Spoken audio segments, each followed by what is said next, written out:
वेद दुनिया की शायद सबसे पुरानी किताबें। हाँ बिल्कुल। ज्यादातर लोग तो ये समझते हैं कि ये बस पूजा पाठ के मंत्र हैं या बहुत पुरानी थोड़ी आदिम सी कहानियां। सही कहा। लेकिन क्या हो अगर इन पन्नों में, इन ऋचाओं में हमारी सोच से कहीं ज्यादा गहरा एक मनोवैज्ञानिक और आध्यात्मिक नक्शा छिपा हो। आज हम श्री अरबिंदो की नजरों से वेदों के इसी छिपे हुए पहलू की पड़ताल करने वाले हैं, उनकी किताब वेद रहस्य के आईने में। बिल्कुल। श्री अरबिंदो का नजरिया इस मामले में वाकई क्रांतिकारी है। जी। वो कहते हैं कि वेद सिर्फ बाहरी कर्मकांड या प्रकृति देवताओं की पूजा भर नहीं है। अच्छा। उनके हिसाब से तो ये ग्रंथ गहरे आध्यात्मिक ज्ञान और मनोवैज्ञानिक सच्चाइयों का खजाना है। खजाना। हाँ, जिन्हें बड़ी कुशलता से प्रतीकों मतलब सिंबल्स के पर्दे में रखा गया है। ये महज भजन नहीं है, ये एक तरह से मानव मन और आत्मा की जो कार्य प्रणाली है ना, उसका कोडेड मैनुअल है। Coded manual. ये तो सोचने का एकदम नया तरीका है। जी। तो आज हमारी कोशिश यही रहेगी कि इन प्रतीकों की भाषा को थोड़ा डिकोड करें। हाँ। उन छिपे हुए आध्यात्मिक अर्थों को समझें और देखें कि हजारों साल पुराना ये ज्ञान आज हमारे लिए क्या मायने रखता है। बिल्कुल, यही कोशिश रहेगी। अच्छा, तो पहले ये बात करते हैं कि आमतौर पर वेदों को कैसे समझा जाता रहा है। मतलब श्री अरबिंदो किन धारणाओं को चुनौती दे रही थी? देखिए, दो मुख्य धाराएं थीं समझने की। एक तो पश्चिमी विद्वानों की थी। हाँ। जिन्होंने वेदों को ऐतिहासिक या प्रकृतिवादी नजरिए से देखा। उन्होंने सोचा कि ये शायद आदिम कबीलों के गीत हैं। अच्छा, वो जैसे प्रकृति पूजा। हाँ, प्रकृति की शक्तियों से डरकर या उन्हें खुश करने के लिए गाए गए गीत। हाँ। और दूसरी तरफ भारत में ही आचार्य सायण जैसे महान भाष्यकार हुए। जी, सायण का नाम तो सुना है। हाँ, उन्होंने कर्मकांड या यज्ञ पद्धति पर जोर दिया। उनका भाष्य बहुत महत्वपूर्ण है उस दृष्टि से। और श्री अरबिंदो को इन दोनों ही तरीकों में क्या कमी लगी? उनका मानना था कि ये दोनों ही व्याख्याएं वेदों की ऊपरी सतह को तो छूती हैं, पर उसकी आत्मा तक मतलब उसके आध्यात्मिक गहराई तक नहीं पहुंच पाती।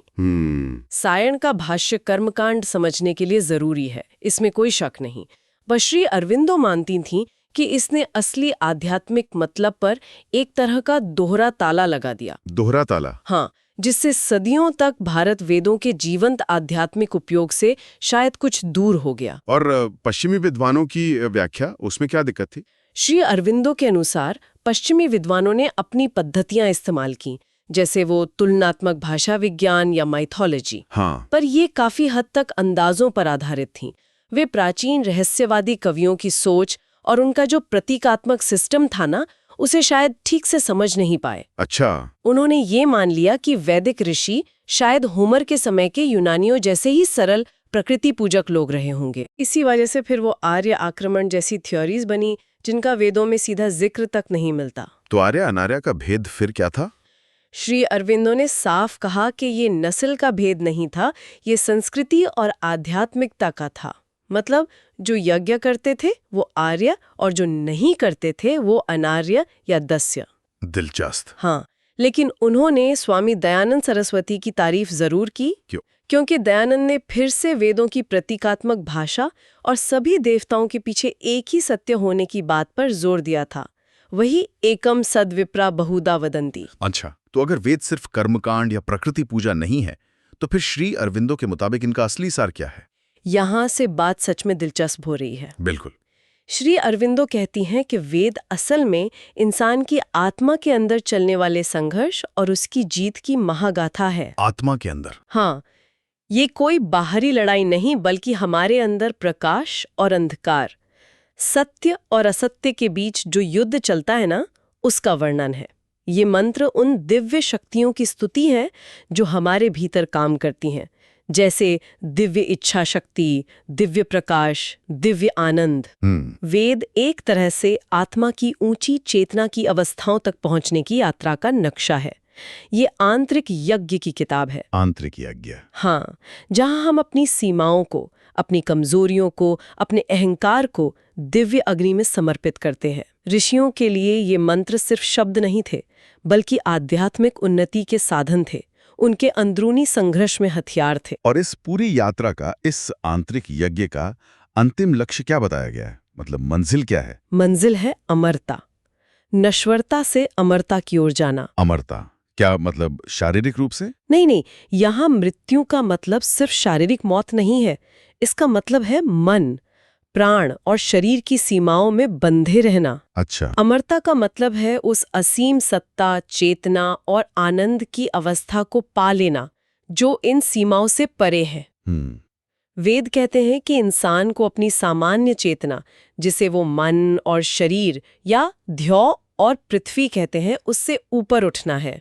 कहाँ पहुंचना है? सत्य के विराट विस्तार, महा और दिव्य आनंद सोम तक पहुंचना है।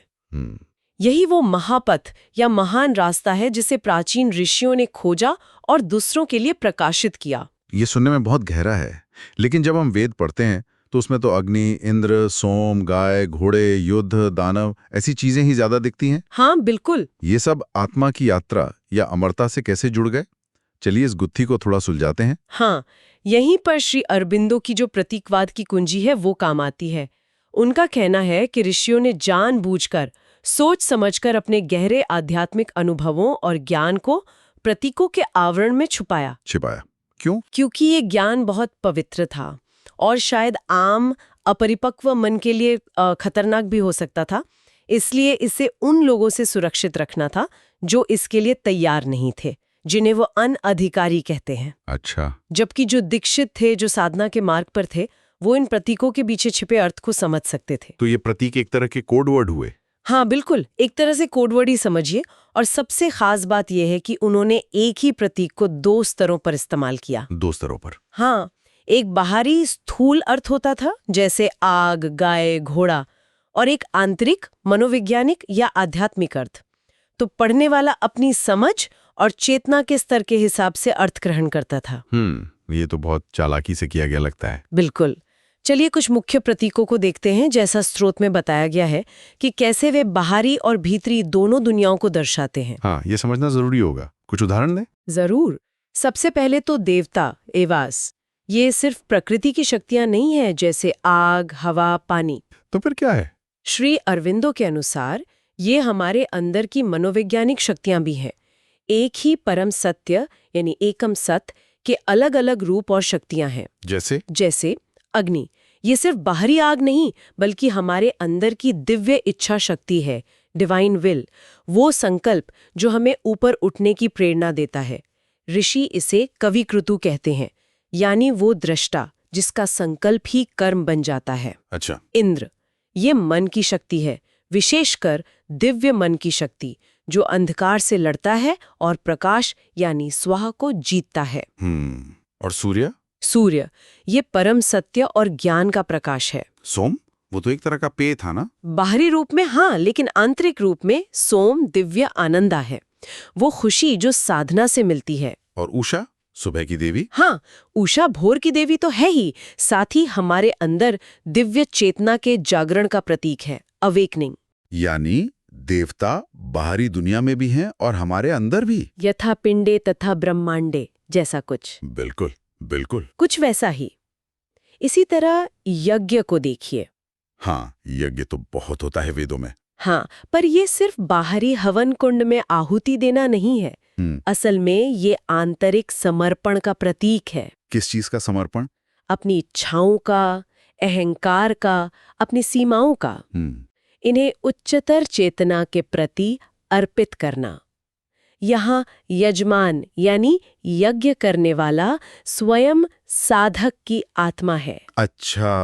और वो गायें और घोड़े जिनका जिक्र बार बार आता है, वो क्या है? हाँ, ये बहुत महत्वपूर्ण प्रतीक है।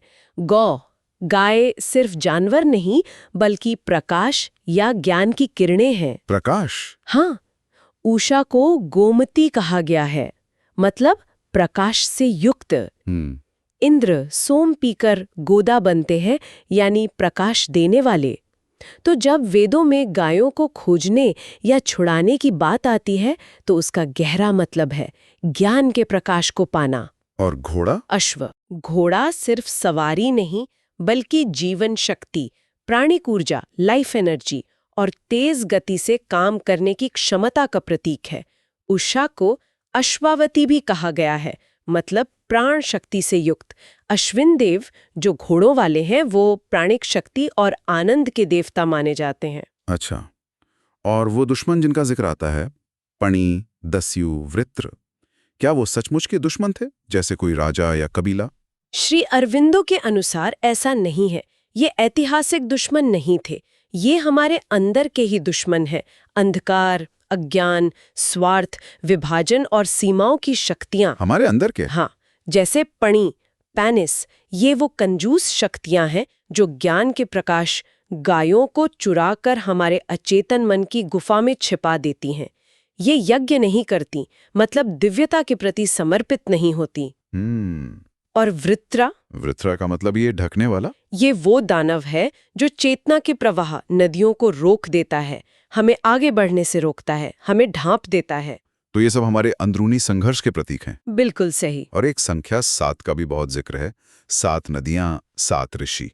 इसका क्या मतलब है? हाँ, संख्या 7 वेदों में बहुत महत्वपूर्ण है। 7 लोक, चेतना के 7 स्तर, 7 नदियां जो चेतना की धाराएं हैं, 7 किरणें या गौएं, ज्ञान के रूप, 7 अंगिरस ऋषि।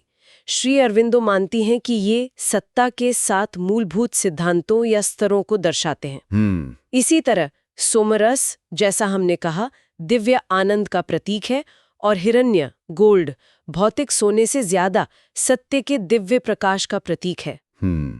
तो ये प्रतीक मिलकर एक पूरी भाषा बना रहे हैं जो आत्मा की कहानी कहती है। एकदम। स्रोत में अंगिरस ऋषियों और खोई हुई गायों की कहानी का जिक्र बार बार आता है। इसे श्री अरविंदो कैसे देखती हैं? इसका क्या महत्व है? हाँ, अंगिरस कथा श्री अरविंदो के लिए वेदों के रहस्य को समझने की एक चाबी है। वे इसे वेदों का केंद्रीय रूपक, मतलब सेंट्रल एलेगरी मानती हैं। अंगिरस ऋषि कौन है? वो मनुष्य के पूर्वज भी हैं जिन्होंने सत्य को खोजा, और वो दिव्य शक्तियां भी हैं, जैसे अग्नि या बृहस्पति को भी अंगिरस कहा गया है। अच्छा, और कहानी क्या है? कहानी ये है कि पणि नाम की अंधकार की शक्तियों ने गायों यानी प्रकाश और ज्ञान की किरणों को चुराकर एक गुफा में छिपा दिया है। गुफा? कौन सी गुफा? उसे वल की गुफा कहा गया है, जो शायद हमारे अवचेतन मन, सबकॉन्शियस माइंड का प्रतीक है, जहां हमारा छिपा हुआ ज्ञान या प्रकाश कैद है। तो ये छुपी हुई रोशनी या ज्ञान वापस कैसे मिलता है? यहीं पर देवताओं और ऋषियों का आंतरिक यज्ञ काम आता है। इंद्र दिव्य मन की शक्ति, बृहस्पति दिव्य शब्द या मंत्र के स्वामी, अग्नि दिव्य संकल्प, सोम दिव्य आनंद, और स्वयं अंगिरस ऋषियों की साधना से। एक और महत्वपूर्ण पात्र है सरमा, जिसे देवशुनि यानी देवताओं की कुतिया कहा गया है। सरमा? हाँ, सरमा शायद अंतर्ज्ञान, इंट्यूशन का प्रतीक है, जो सत्य के रास्ते ऋतस्य पथा से उस गुफा तक पहुंचती है और पणियों से बात करती है। फिर क्या होता है? फिर अंगिरस ऋषि अपने मंत्रों की शक्ति से, उसकी ध्वनि रवेण से उस गुफा को तोड़ते हैं और उन छिपी हुई गायों यानी प्रकाश को मुक्त करते हैं। अच्छा। और इस प्रकाश के मुक्त होने से ही सूर्य का उदय होता है, उषा आती है और सत्य का लोक स्वः प्राप्त होता है। ये पूरी कहानी किसी ऐतिहासिक घटना का वर्णन नहीं है। तो ये पूरी तरह से मनोवैज्ञानिक है। हाँ, पूरी तरह से एक मनोवैज्ञानिक और आध्यात्मिक संघर्ष और विजय का प्रतीक है। इसमें नवग्वा और दशग्वा ऋषियों का भी जिक्र है, उनका क्या मतलब हो सकता है? नवग्वा और दशग्वा भी अंगिरस ही हैं, शायद उनकी 2 श्रेणियां या शक्तियां। श्री अरविंदो संकेत देती हैं कि ये नाम शायद इस आंतरिक यज्ञ या सत्य की खोज की यात्रा की 9 या 10 महीने की अवधि, हाँ मतलब टाइम, हाँ, या उसके चरणों को दर्शाते हैं, जैसे कोई साधना 9 या 10 महीने तक चलती हो। स्रोत बताता है कि 10 महीने की अवधि पूरा करना कठिन था और उसके लिए स्वः को जीतने वाले दिव्य विचार की जरूरत थी। ये भी संभव है कि ये 9 या 10 प्रकार की किरणें या सिद्धियां हों जिन्हें प्राप्त करना होता है। पूरी विजय शायद 12 महीनों में, यानी समय के पूरे चक्र में पूर्ण होती है। ये बहुत गहरा है। ये प्रतीक और कहानियां जब इस तरह से समझाई जाती हैं तो बहुत मायने रखती हैं, पर आज के समय में हमारी रोजमर्रा की जिंदगी में इनका क्या महत्व है? तो इसका असली मतलब क्या निकलता है आज हमारे लिए? बिल्कुल, यही सबसे जरूरी सवाल है। देखिए, श्री अरविंदो की ये व्याख्या वेदों को सिर्फ एक प्राचीन धूल भरी किताब या सिर्फ कर्मकांड का पोथा होने से बचा लेती है। तो क्या बना देती है? ये उन्हें एक जीवंत, गहरा, मनोवैज्ञानिक और आध्यात्मिक गाइड बना देती है। ये हमें दिखाती है कि हजारों साल पहले भारत के ऋषि मुनियों ने मानव चेतना, हमारे अंदर चलने वाले संघर्ष, वही प्रकाश बनाम अंधकार, सत्य बनाम असत्य और आत्मज्ञान की कितनी परिष्कृत, कितनी गहरी समझ विकसित कर ली थी। उनके पास आत्मा के विकास का, मृत्यु से अमरता तक की यात्रा का एक पूरा नक्शा था। तो ये सिर्फ इतिहास नहीं बल्कि आज भी उपयोगी है। बिल्कुल, ये सिद्धांत आज भी उतने ही प्रासंगिक हैं। खुद को समझने के लिए, अपने अंदर की शक्तियों और कमजोरियों को पहचानने के लिए, जीवन के संघर्षों का सामना करने के लिए और आध्यात्मिक विकास के रास्ते पर चलने के लिए। सही बात है। ये व्याख्या हमें ये भी दिखाती है कि वेद किसी आदिम असभ्य समाज की तुतलाती हुई बोली नहीं थे, जैसा कुछ पश्चिमी विद्वानों ने मान लिया था। तो क्या थे? बल्कि जैसा श्री अरबिंदो कहती हैं, वे एक परम कला और सचेतन ज्ञान का सजीव निश्वास थे, एक बहुत ही ऊंची विकसित सभ्यता और गहरी आध्यात्मिक अनुभूति का परिणाम। ये हमारे अंदर चलने वाले मनोवैज्ञानिक नाटक का एक तरह से खाका है। तो कुल मिलाकर श्री अरबिंदो हमें वेदों को एक नए चश्मे से देखना सिखाते हैं। ये प्रतीक असल में आत्मा की यात्रा का नक्शा है। हाँ, असत्य से सत्य और मृत्यु से अमरता की ओर ले जाने वाला एक महापथ। बिल्कुल सही कहा। और एक विचार जो इस पूरी चर्चा और स्रोत से उभरता है और हमें सोचने पर मजबूर करता है, हाँ बताइए। वो ये कि ऋषियों ने इस गहरे ज्ञान को प्रतीकों में क्यों छिपाया। जैसा हमने कहा, शायद इसलिए कि ये अयोग्य हाथों में पड़कर विकृत न हो या इसका दुरुपयोग न हो। हाँ, ये तो समझ आता है। लेकिन विडंबना देखिए, जैसा स्रोत इशारा करता है कि दुखद रूप से ये ज्ञान बाद में उनकी अपनी ही संतानों से भी काफी हद तक छिपा रहा। अच्छा। सायन के भाष्य ने श्री अरविंदो के शब्दों में इस पर एक तरह का दोहरा ताला लगा दिया।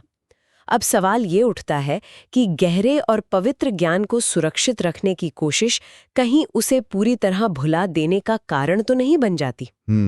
ये तो सोचने वाली बात है। हाँ, कि एक पीढ़ी से दूसरी पीढ़ी तक ज्ञान के हस्तांतरण में, यहाँ तक कि एक ही परंपरा के भीतर भी क्या कुछ जरूरी चीजें हमेशा के लिए खो जाने का खतरा बना रहता है।